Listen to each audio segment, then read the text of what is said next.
বিসমিল্লাহির রহমানির রহিম। আপনি সত্যি বলেছেন যে সাধারণ মানুষের মধ্যে ব্যাপক আগ্রহ লক্ষ্য করা যাচ্ছে। আমাদের প্রার্থী যেখানে যাচ্ছেন, বিশেষ করে ধানের শীষের পক্ষে মানুষ ভোট দেওয়ার জন্য তারা অধীর আগ্রহে আছেন। 16 বছরের অধিক সময় মানুষ ভোট দিতে পারে না, সেই ভোটটা দেওয়ার জন্য সবাই অপেক্ষায় আছেন কখন ভোট হবে।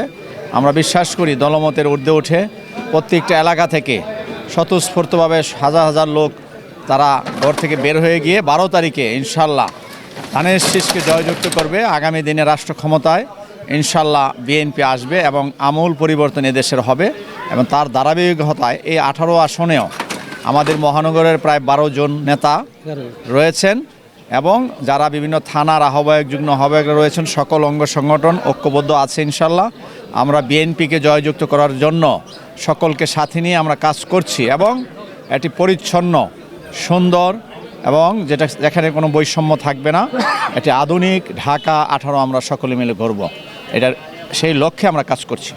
নির্বাচনে চ্যালেঞ্জিং তো অবশ্যই, কোনো প্রার্থীকে আমরা দুর্বলভাবে নিচ্ছি না।